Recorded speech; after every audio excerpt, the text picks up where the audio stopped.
Welcome back, father lovers, to a brand new episode of Last Call at Pemberton's, the best damn How I Met Your Father podcast on the internet. And don't confuse him. It's still Last Call at McLaren's. Nah, man, it's going to be Last Call at Pemberton's. And they're going to have to do... This is a subsidiary of Last Call at McLaren's.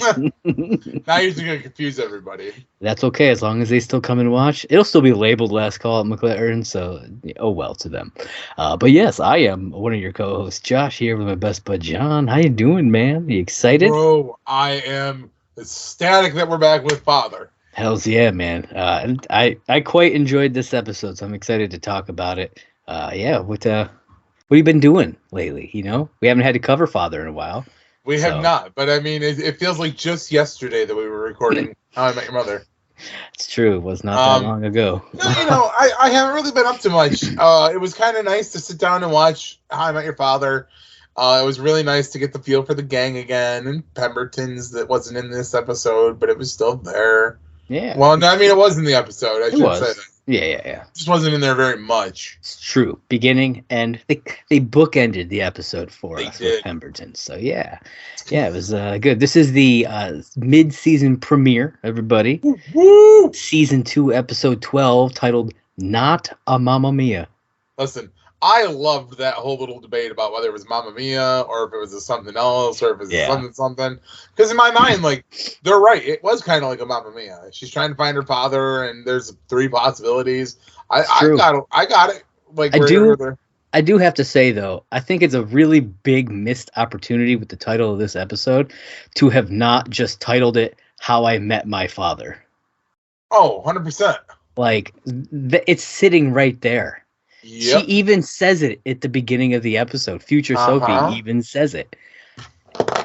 If anything, they could have even named it My Three Dads, and it would have been, I think, a better title. And they made that comment, too, where it was like, it's like My Three Dads. And I'm like, or My Two Dads. Yeah, but with and 3. I was like, yeah. That's why I'm like, would have been way better than Not a Mamma Mia. Just saying. It's not a great title. I mean, yeah. It's just not a great title. There was no singing. I'm just saying, How I Met My Father, perfect title. It would have been amazing, and they missed it. So I'm bummed about that. But anyways, folks, this episode aired on May 23rd of 2003. Was directed by... No, 2023. What did I say? 2003? 2003? Hey, you don't know. Maybe it aired 20 years ago. You don't know. This aired 20 years ago. Yes, ladies and gentlemen, it aired 2003, but we're going to talk about it now. Hey, man, that happens. Maybe they filmed it all that time ago, and they're like, we're going to hold on to this. I am not a baboon. Too bad. Maybe you are. Hey, man. Hey, man is the baboon from Rock of Ages. Fine, then you are Turd Ferguson yet again.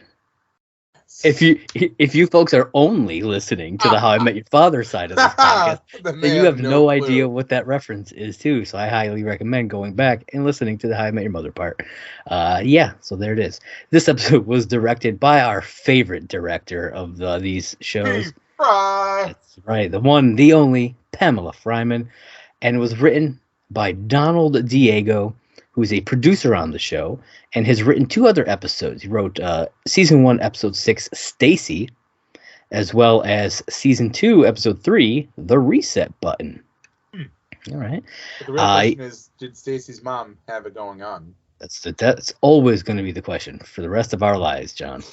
It will. It just will. He also worked as a producer and a writer on American Housewife and was a staff writer on Season 5 of Community. 6 seasons in a movie. Which I thought was funny because there is a Community person in this episode. Not Moby. What about him? To the previous conversation we were having before we recorded, you made a not Moby comment on something. Oh. Yeah, I probably did. And that's what made me think of what we were talking about earlier. Yes, you gotta love it, folks. If you want to hear all the insides, sign up for the Patreon. I am so random that I apologize, ladies and gentlemen. We were having a talk before we were recording, and I was trying to remember, and I couldn't, and now I remembered. That is how my mind works. We will share the full story on Patreon if you'd like. Patreon.com/lastcall, HIMYM. Sign up, and then you'll know. All right, the summary for this is real simple, John. One line: Sophie recruits the gang to help track down her father. That's a good synopsis for this episode. That's it. That's what happens. All right, so let's get into this. First off, I gotta say, man, I absolutely love Kim Cattrall in this show. Like, I feel like she's really just she's really owning this character, and like, it feels like she enjoys playing it. Oh, I mean, it absolutely feels like she enjoys playing it, and it's nothing like I've really ever seen Kim do before. Yeah, like this is a very different side of her. Like, usually she's a snooty bitch character, and like now she's just like having fun, drinking wine, drinking coffee. She's having a blast. It feels like this is probably not even real work for her. Yeah, I mean, she has one outfit because like it's the same. She doesn't change because it's like the same night. She has one outfit, and then she just sits down on a couch and says some lines, and I feel like she's just having a blast. Talks to somebody who's not there. Yeah, I think it's just a good time. So let's see. We start off. Sophie is talking to her mom. She's trying to find out some information about her dad. From Lollapalooza. Yeah, she shows her mom the picture that we had seen. You know, was it the mid-season finale that they showed us that, whatever? Yeah, so she shows her that, and she points out that her father is technically in this picture, but it's just his arm. Yeah, just his arm. And she remembers that it's him because of the barbed wire tattoo that he has. Yep. I'm like, oh, it's the Sandman. Yeah, and apparently he worked at the festival, and his name ended in ick. Which... as soon as, so my brain, being the random that it is, she goes, oh, it ends with ick, and I go, oh, Vicky, you're so icky. I mean, there are a ton of options that it could have been with it ending in ick. I mean, Vic, Nick, Nick. Vic, Rick. I wrote some down. Vic, Rick, Nick, Mick, Dick, Eric, because sometimes they're spelled with a K at the end. That is true. I put Fennec because that's like an Irish, like I think it's like an Irish name. Yeah. Riddick, like from the Chronicles of Riddick. And Brick, because Brick killed a man with a trident.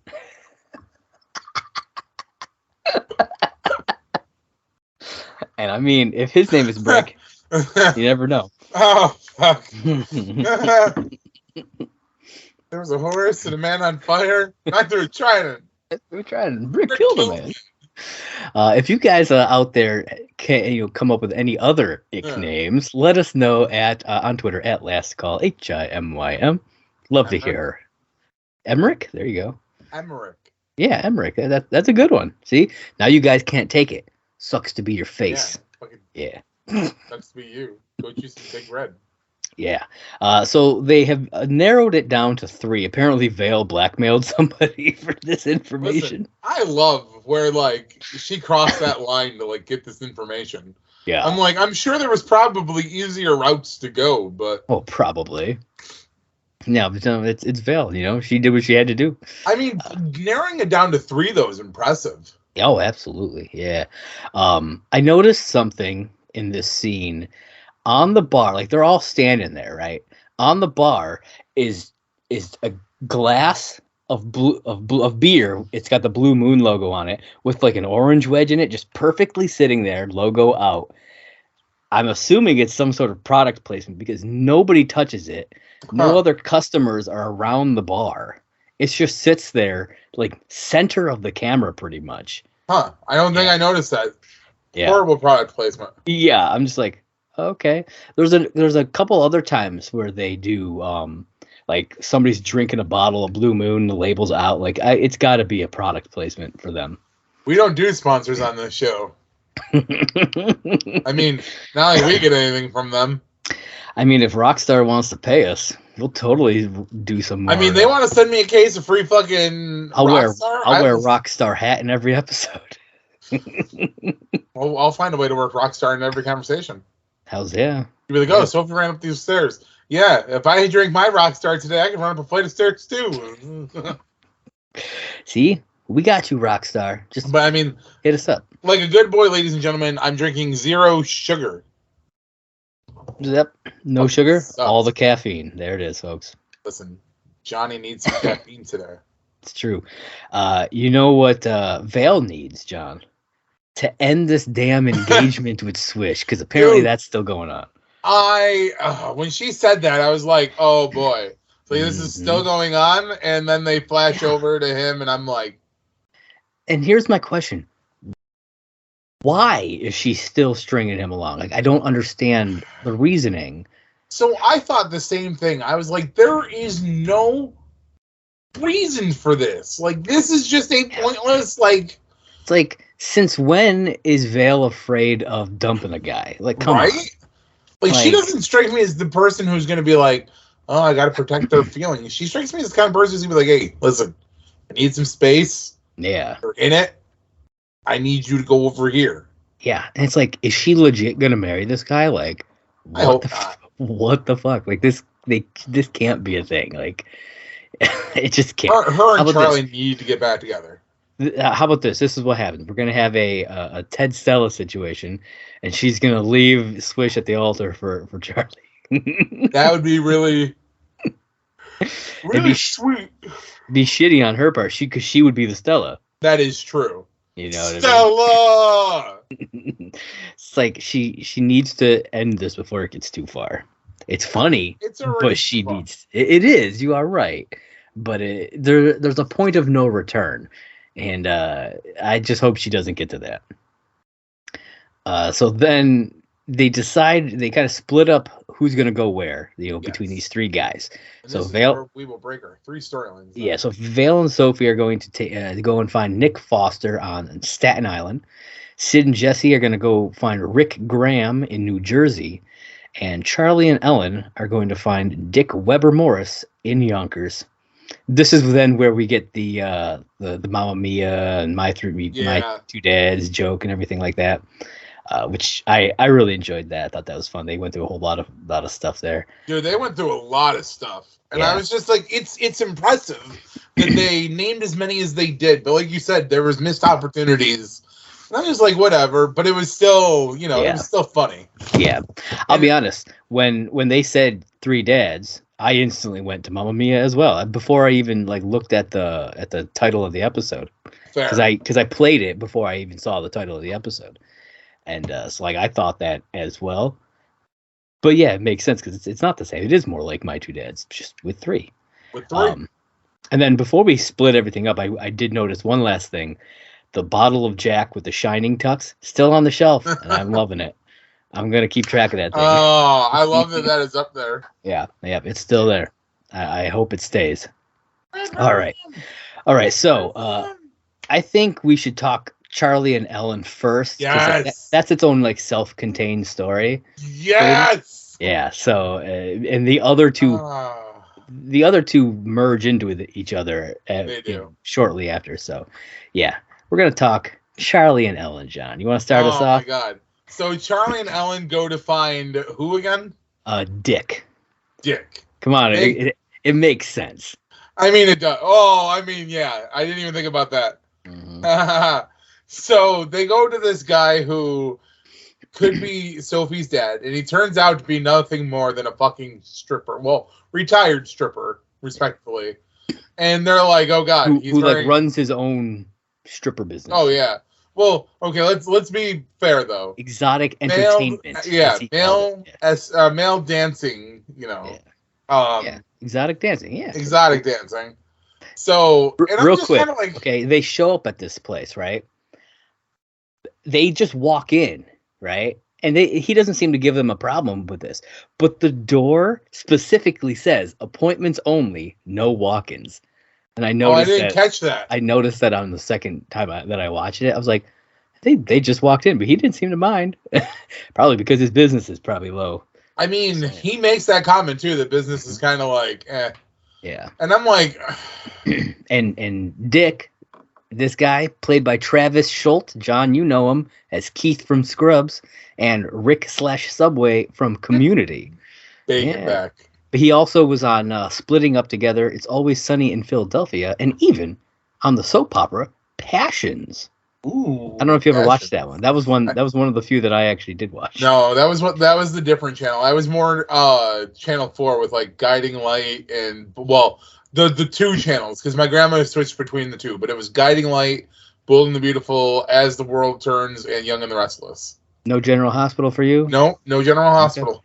No, Passions had like a bit of a witchcraft, right? Yeah, it had a supernatural twist to it. Yeah. I knew about it, but just not one of the ones that my grandma and my mom watched. Yeah, I watched that one in General Hospital with my grandma. See, we have a little bit of a difference there. I like that. Yeah. And then I watched Dark Shadows with my dad. That was pretty much a soap opera, really. It really was. It really was. Oh man. But yeah, so they get talking to this guy. He mentions that his business partner Dale was murdered. Listen, I love when they're like, "I hope Sophie's dad didn't kill Dale." Yeah, that would be bad. That would be bad. I mean, he does get real shady when they talk about Lollapalooza, Well, he brings that up later though, and I love that it's like it's at least readdressed. Yeah, thank you. Yeah. And I'm just kind of like, it's fair. He strikes me as the hippie kind anyway. Yeah. But it's just funny because like they're like, oh, we're planning this bachelorette party for Ellen. She's getting married, and we wanted to hire a stripper. And he's like, oh, I guess. And then Charlie's like, but we want you specifically. And he's like, oh, I don't do that anymore. And they're like, but we have to have you. And I love that when he shows up, he's dressed like a fucking pirate. Dude, that was hilarious to me. It made me remember the time that Marshall dressed up as the pirate, and everybody thought he was a gay pirate. Yes. I mean, I'll be honest. They don't say it one way or the other, but I do wonder if him and Dale were partners, like romantic partners. I mean, they don't specifically say it. The way he broke down at the end because of Dale makes me think there was more to it than what they let on. Yeah. But either way, I love that there's a great line in this part of the scene where he's dancing and they're like, who starts at the bottom? Yes. Yeah, Rachel says that. Who starts at the bottom? But dude. So there's another thing I love, by the way. I love that she is new to the group, but clearly has no problems giving into the antics of the group. Yes. Because clearly she goes along with a bachelorette party idea while she's dating Ellen. Yeah. And watching this guy just fucking gyrate. Yep. And what's ridiculous is like he starts the dancing, right? And then they cut over to some other stuff. But then when they come back, they say he's been doing it. He's been at it for an hour. An hour. And he still had his shirt on. Still, yeah. I'm like, how much stuff did he have? How long did it take him to unlace those boots? I mean, those were pretty up there boots. It's like 15 minutes a boot. You know what I mean? Like, it's ridiculous. I mean, oh, man. I do love it, though. I think that this whole little story right here is a phenomenal one. It's true. We did pass over something that I thought was funny, the penis cake. Oh, my God. I love the fucking penis cake. And it was another missed opportunity to me for them to have made a "that's a penis" reference. I mean, but this was clearly a penis. That wasn't. I know, but all they had to do was like, "And we got you a cake," like, and then pull it out, and then have Ellen be like, "That's a penis," and it would have been a great callback. I'm just saying, giant penis thing. There is a line with the cake though that gets me at the end of the episode, and it's when she's sharing it with the rest of the group, and I believe it's Val goes, "The nuts are made with nuts." Yeah. And I'm like, oh, the nuts are made with nuts. It's just like, but I mean, I get where you're going too, where like, it would have been that funny little like homage to the OG. Yeah. But yeah, I love that they're just like, well, we got this cake, here's a sash, we're gonna have this fun. They had a pinata hanging there. They had all kinds of stuff. Yeah, all kinds of stuff. I wish we would have had that during CBW days. It would have been hilarious. I want to know if there was. It's with a dick. I want to know if there was anything in the pinata. Probably not. They just bought it and hung it up there. This is what I hope. I want some of these decorations to still be in that apartment. Just kind of like linger. Yeah. I mean, I'd be okay with that. Like, how hilarious would that be if, like, because like there was like weird decorations of like a guy dancing, like just have one of those randomly there, or like if that piñata just stays up there the whole time, that would be great. Well, there's been something about How I Met Your Father on my mind for a while, and I'm gonna address it right here because this is a good time to do it. I want to know the story of why Marshall and Lily decided to leave the swords in the apartment. Oh, yeah. I think those swords clearly have a past with Ted and Marshall. Yeah. They were the first things they hung up when they moved into that apartment. You know, they had the sword fight over who gets the apartment. Yeah. I mean, Marshall literally stabbed Lily. I mean... It's true. He did. You know, it's like, those swords clearly have history. Yeah. I want to know why they left them behind. Maybe they just felt that, you know, they got... Their friendship is solid, and they wanted to pass on that symbolization or whatever, that symbolism to the next group of guys. I mean, maybe, but it wouldn't have been Ted. It would have been Marshall and Lily. Yeah, I mean, so, I would hope that Ted okayed it. I don't know. I just kind of, it's just been on my mind, and I'd been thinking about it lately, and then. I don't remember what I was doing the other day, but I was thinking about something, and I was like, I wonder why they left the swords, because, like, yeah. I wouldn't leave my swords for anybody. That would be cool if they, like, addressed that as something like... I'm sure they will probably at some point, but even if they don't, it's something I'd love to ask, like, Craig or Carter. Yeah. Or, I mean, you could just ask the showrunners of this show. Oh yeah, no, because they're not showrunners here. There's different showrunners, yeah. I mean, they still like help produce it, but yeah, there are different showrunners for the show. The producers? Yeah, but he finally takes his shirt off and he starts crying because he misses his friend Dale, man. And that's why this is funny. Part of where it made me wonder. Like, I wondered if they were a couple at some point. I wouldn't doubt it. I love though that like by this point though we already know that he's not Sophie's dad. Yeah, soon. Yeah, I mean, in general, we knew, but part of me was like, how interesting would it be if they both had that tattoo, and then we got to figure out, which one is it? That would have been cool. Yeah, that kind of stuck in the back of my mind until he took his shirt off, and we could see that he didn't have it. I mean, there was some funny shit that happened during other stories though that made me think the same thing. Yeah, because like I was like, oh man, well, what if this would have happened, or like what if this? But like, I mean, clearly didn't play out like that. So yeah. And so Charlie and Ellen give him a pep talk and convince him he's gonna keep on stripping. You know, he's gonna keep stripping. It's what Dale would want. It's what Ellen would want if Charlie was Yep. She's like, no, it's not. I would want you to take your shirt off. Yep. And this is then where he admits that he lied about the festival because that's apparently where Dale met his murderer. And it brings up bad memories. And it's like, oh, okay. And this is where we get the line where Charlie's like, well, I hope Sophie's dad didn't murder Dale. Yeah, like, what if somebody we know did? How crazy would that be? I wouldn't doubt it was the other guy, the one that Sophie made out with, the last boyfriend. Yeah. Was his name Jeff? Honestly, I already have forgotten his name. That guy. The guy played by her former father. He was it was a teacher. Teacher. But yeah, the chef. Yeah, that guy.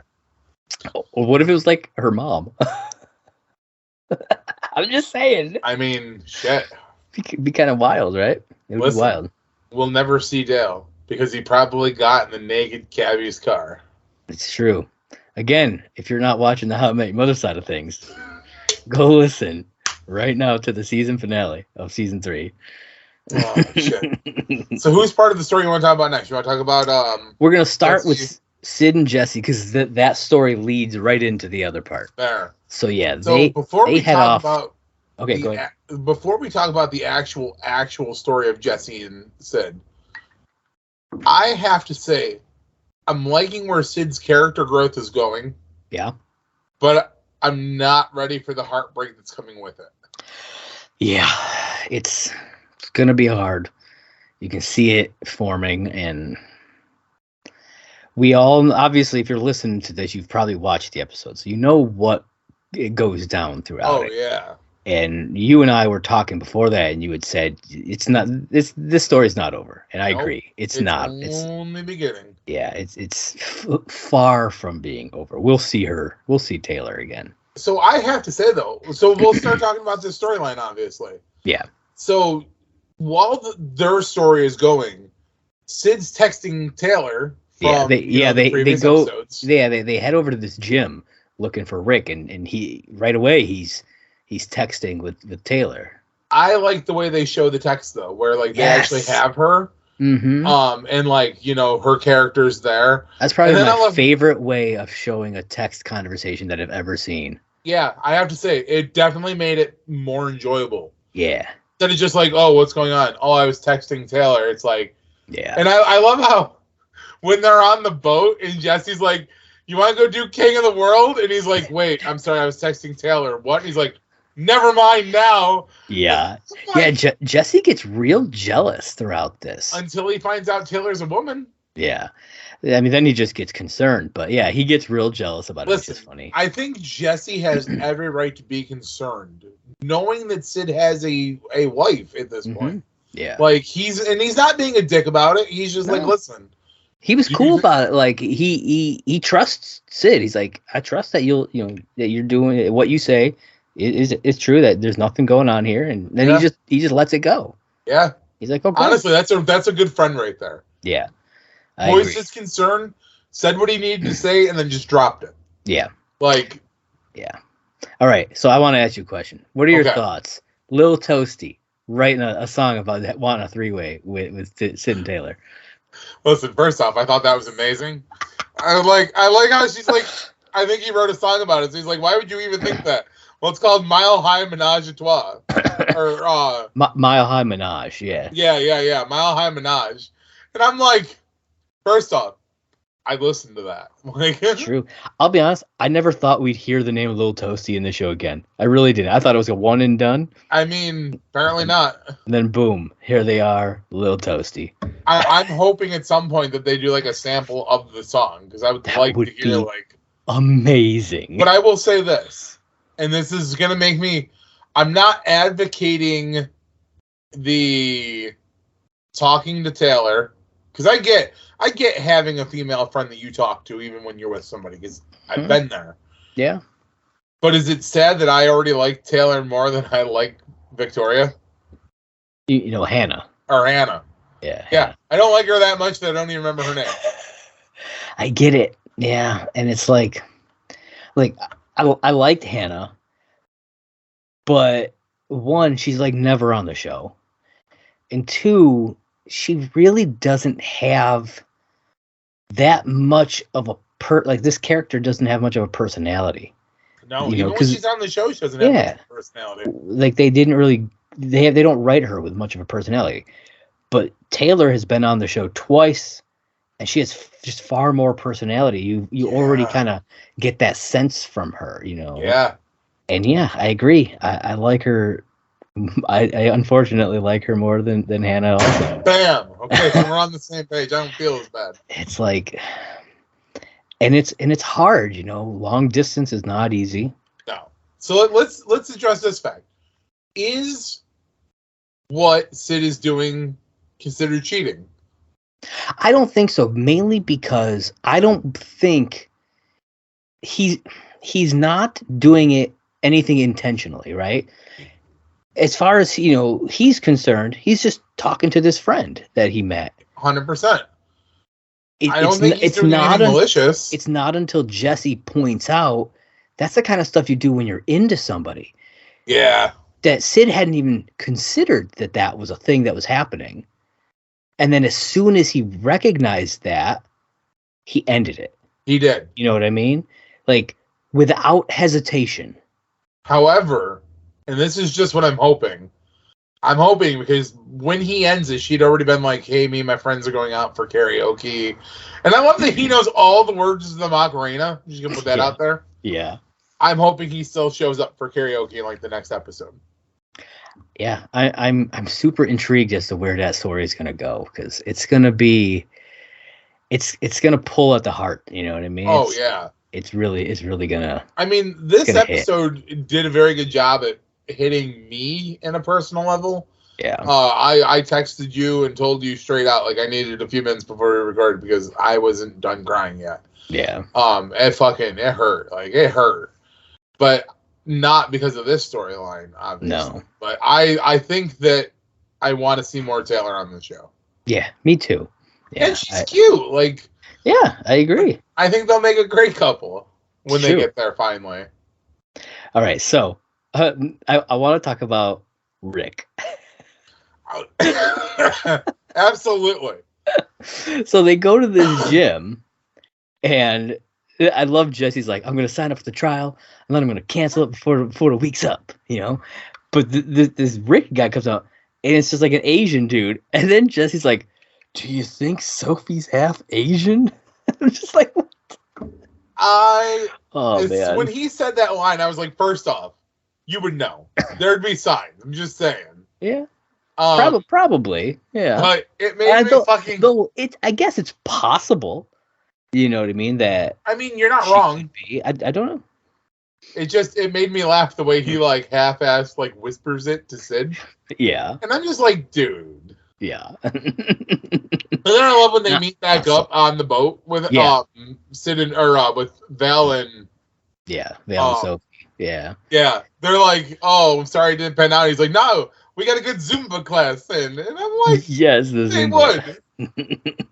Yeah, and so this is where the four characters then come together for this next piece of the story. So it's Val and Sophie, Sid and Jesse, and they're heading off to Staten Island, and they show up at Hot Dog Shop. Hot dogs. Yeah, dude, I want to go. Which is kind of funny because this is where this is where Valentina and Sophie's story starts technically.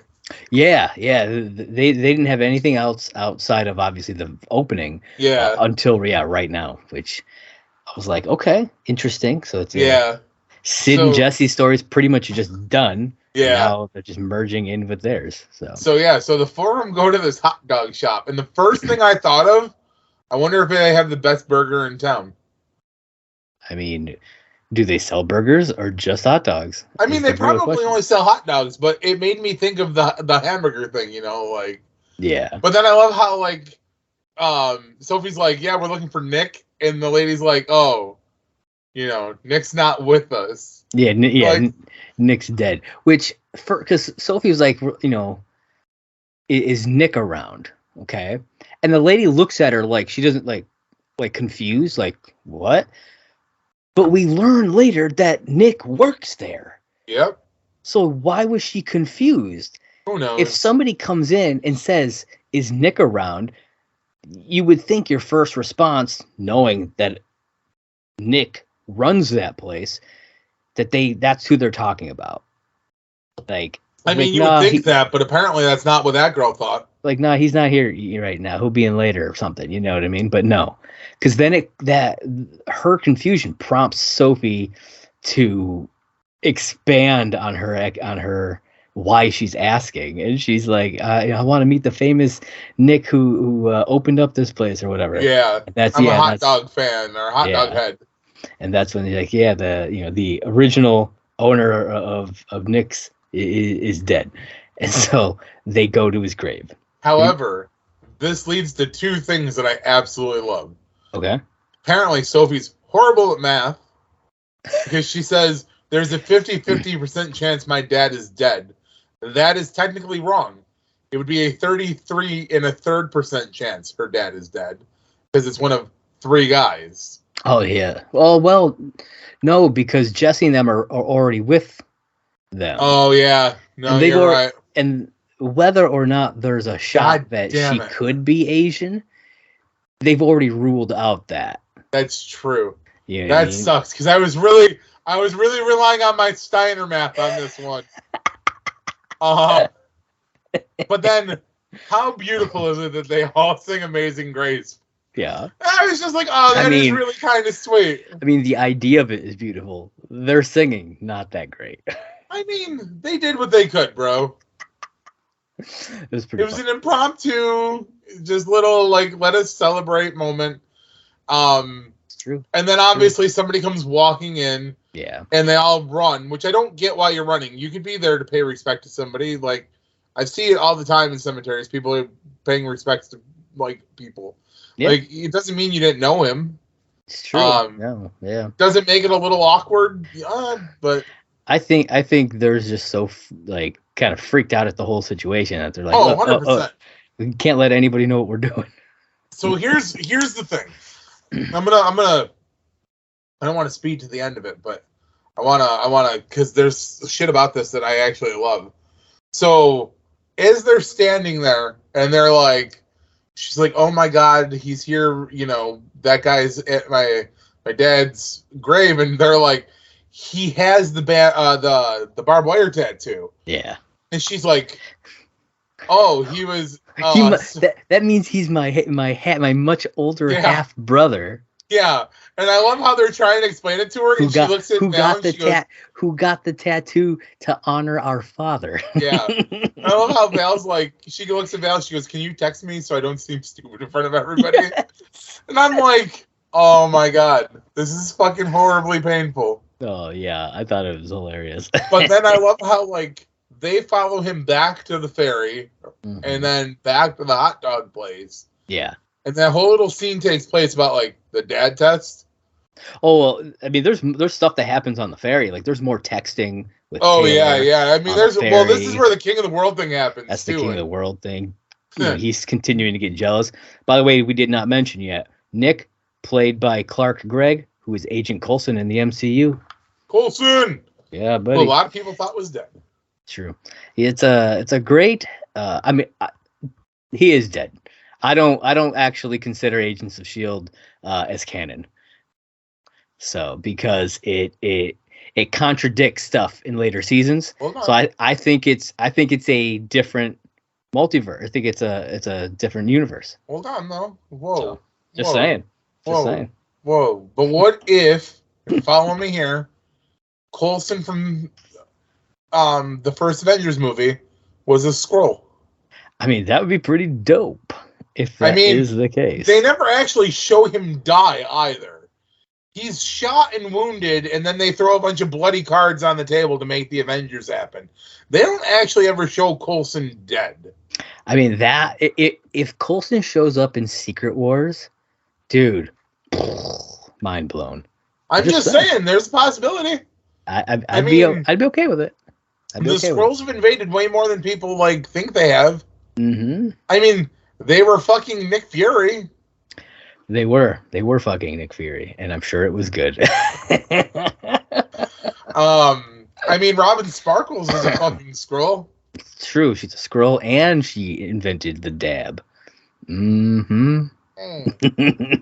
But yeah, so yeah, they wind up back at the hot dog shop. Now, I had some notes about this. Okay. First off, there's a hot dog cart across the street from the shop. I don't know if it's also Nick's because you can't see any names or anything. But if not, that's a little bit of competition right there. Just a little bit. So here's my question for you. Okay. Which of the three is your favorite dad test? Oh, I had one more thing, though, before we even get to that, real quick. And this one was funny. Outside of the shop, there is a hot dog statue. I don't know if you noticed it. I did not. It's a pretty famous hot dog statue. It's used at a lot of hot dog places. It's like a humanoid hot dog, and he's licking his lips, and he's holding a mustard bottle in one hand. He's squirting ketchup on his head with the other. Now, like I said, this is used at hot dog shops like all over the country. It's pretty famous. It's recently became more famous because just last month at the beginning of April, a restaurant in Virginia had their hot dog statue stolen.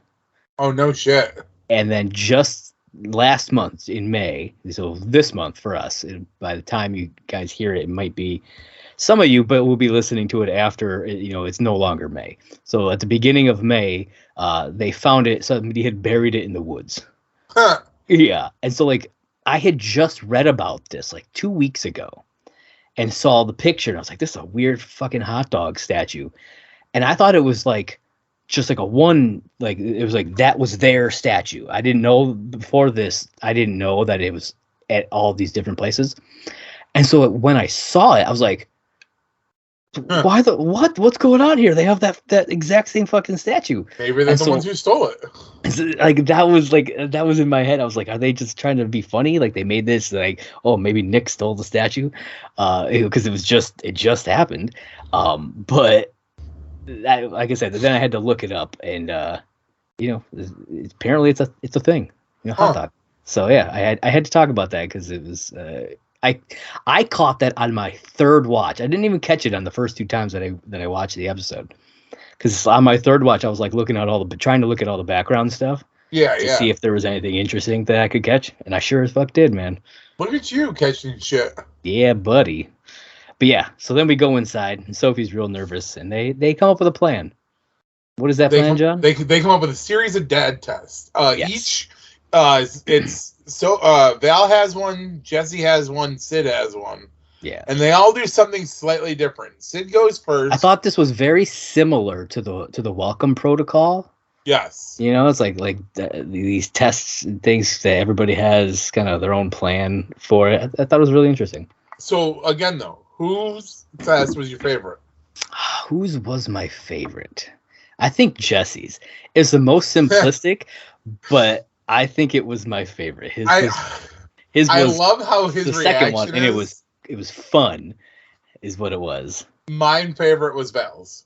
Yeah, I love how she's like, I got this idea about starting an OnlyFans, watching dogs in lingerie. Yeah, and he's like, listen. Well, yeah, because she's like, oh, I'm thinking about dropping out of grad school. It's too difficult. And then she asks him about the OnlyFans thing, because it's that's the not creepy test. Yeah. And I have to say though, I love how he's like, do whatever's gonna make you happy, blah blah blah, and screw everybody else. He's like, by the way, body positivity and everything. And I'm just like, go for him. Because then they add a bonus test, feminist, at the end for it. Yeah. But I did like Sid's though. Sid's was really good too. Well, Sid's made me laugh because it was such horrible acting. But I love how he's like, what size foot do you have? Oh, 11.5 wide. Here, take my shoes. Yeah. He's like, he literally gives him his own shoes, man. Yeah. The Jesse one made me laugh though, because I love how he's like, oh, can you throw me some ketchup? And he tosses it, and then he's like, I didn't need the second one. He tosses him a second one. Yeah.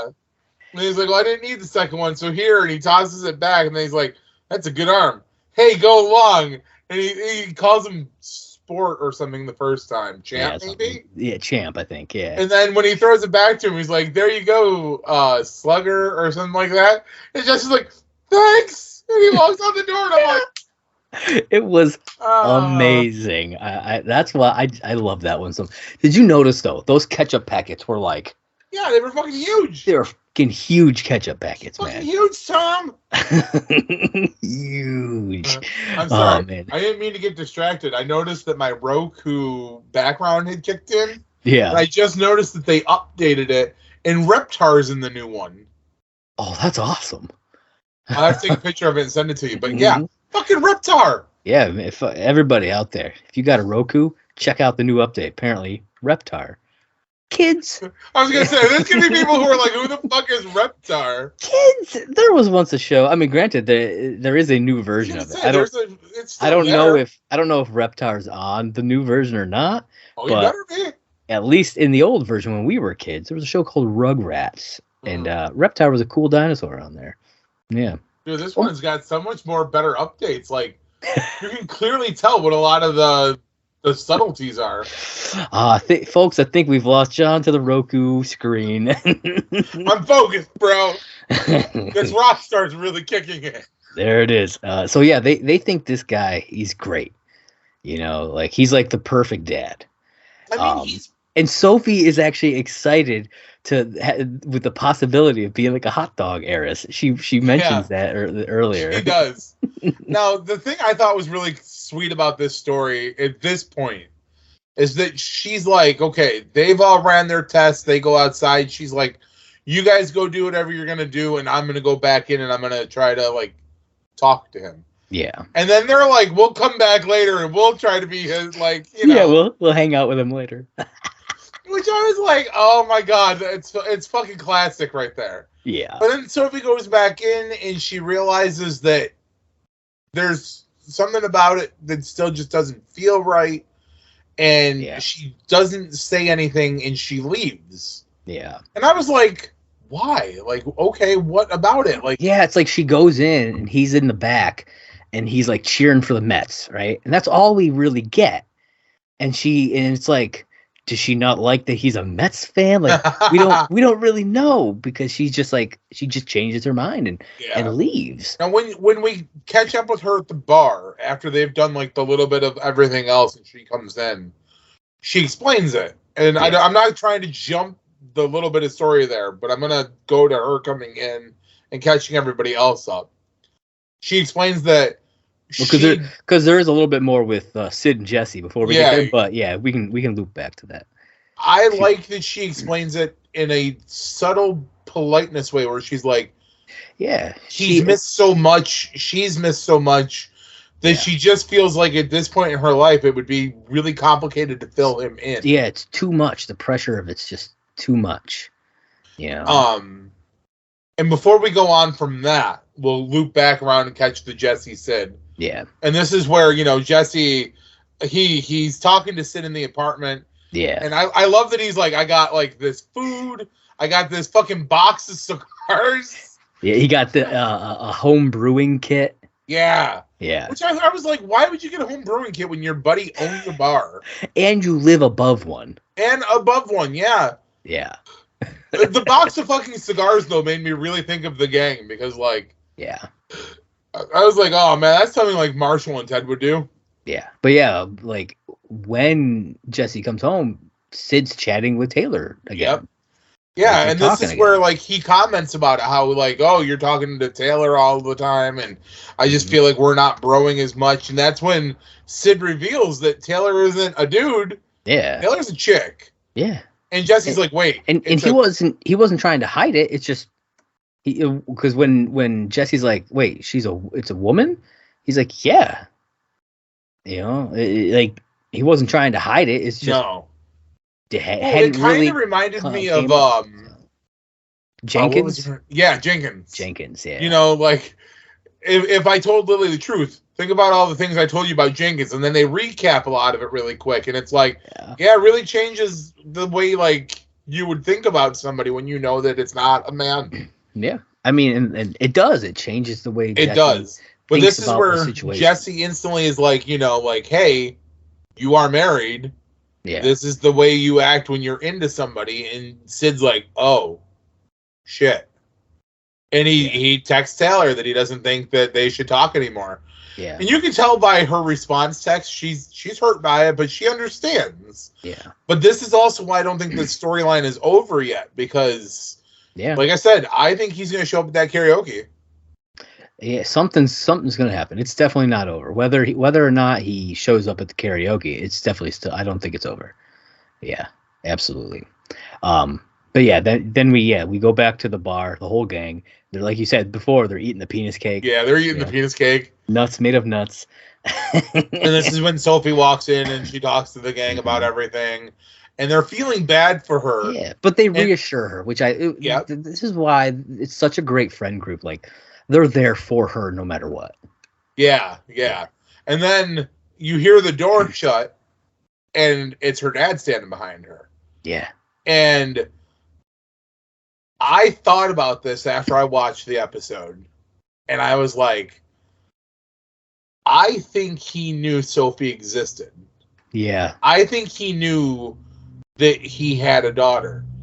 But I don't think he found out until she was probably like in her teens and decided he wasn't going to come into her life until either she reached out to him. Yeah.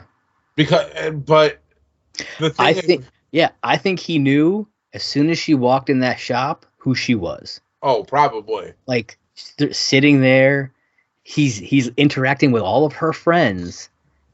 I think he knew that it was her the whole time. Probably. Yeah. Now the question is, which one of the gang told him where to find her? That is a good question, because I wondered that. I was like, how did he know where? I mean, it could have been all three of them, because if they all went back there. Yeah. I mean, yeah, but only one of them really knows what this means to her right now, and that's Valentina. It's true. I mean, I know like the others care that she meets her dad. Yeah. But Valentina knows what this actually means to Sophie. Yeah. And so I think, unless it was Jesse trying to like really like, yeah, I don't know, man. Prince Charming thing. I mean, it's possible Jesse could have stopped off there, before he came back to the apartment or something. And, who knows what could have happened. But this is where they end the episode. They cliffhanger it. Like, what's going to happen? I wouldn't be surprised if at least one of them hung around and saw her bolt. Right? Yeah. Went in right after. Because, I mean, they would have to get there in time to be at the bar before her, Yeah. So that wouldn't surprise me. That's why I think Val, because Jesse went back with Sid to the apartment. Yeah. Well, he went shopping before he went back to the apartment, but yeah. That's why I think it would have been Val. Yeah. But I thought about it. Yeah. And I was just kind of like, man, I'm like, it's crazy, though, because he clearly cared enough to come find her. Mm-hmm. Which is why, again, I think he knew she existed. I think he was just kind of like, until she reaches out to me, I'm not going to go to find her because he doesn't want to interrupt her life. I desperately hope we get a scene showing, like, Vale talking to him right after. I really am hoping that we get to see that. That would be really cool. Because I wouldn't be surprised if your theory is right that he already knew, because I believe he knew who she was. I wouldn't doubt that. While they were in there and everything, and I don't know, man. It's interesting. It's going to be a good story, I think, overall. I'm really excited for it, and I think they cast really well too. I'm really excited to see him play this role. So it'll be nice. Yeah. Well, I think that wraps up this whole thing. What do you got? Any last thoughts about the episode? How you liked it overall? It was a good episode. It was it was hard for me to deal with the end of the episode, but it was a good episode. Yeah. I loved the story. I really enjoyed it. I loved the stuff with Dick. Dude, the Dick storyline was funny. That was too funny, man. But yeah, and I'm excited to see where it goes. Not just with Sophie's dad, but also like we've talked about with Taylor. Yeah. I'm excited to see where all this is heading. So yeah. So all right, folks. I think that about wraps up everything for this episode of Last Call at Pemberton's. That's right. This is season 2, episode 12. Not a Mamma Mia. And John, why don't you let everybody know where they can find you? Simple. Hop on over to Twitter. Find me at Simply Saying J1. You doing some Zumba? I am. I'm having some fun dancing over here. All right. Cabbage Patch. There we go.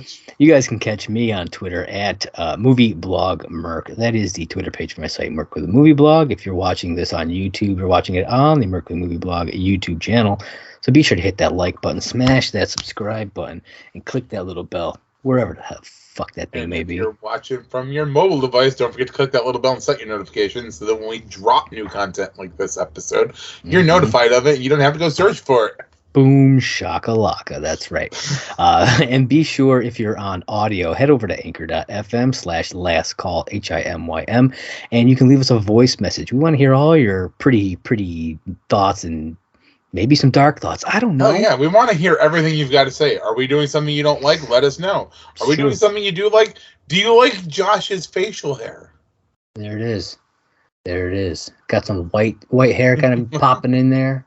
Do you like how easily distracted I get and mention Reptar? Do you know who Reptar is? What are your thoughts on the MCU? Just let us know. Is Agent Coulson a Skrull? You can head over to Twitter at Last Call HIMYM and tell us all your thoughts on that. Oh, yeah. Yeah. Any link we have is Last Call HIMYM. It's true. Patreon, Twitter, Instagram. That's right. That's all of them. I mean, if you want us, we're easily defined. It's Last Call HIMYM. Oh, and the Anchor, I guess, technically. Also. Oh, yeah. Yeah, the Anchor as well. if you're listening to this on other platforms like Apple, you can leave us a 5-star review, and we'll read that out on air. Also, check us out on Spotify. Leave us a rating over there. Yeah, we get ad money over there, so do it up, folks. Hell yeah. You know it. And yes, Twitter and Instagram at Last Call HIMYM. Be sure to hit us up on all those social platforms there. John, I think that's all I got for him, man. What do you got for him? Listen, peeps, you don't have to go home. But I'm Jason Mewes. I don't think you are. You can't prove that. I might be able to. Okay, fine. Listen, people, you don't have to go home, but you can't listen here. All right, catch you guys next time.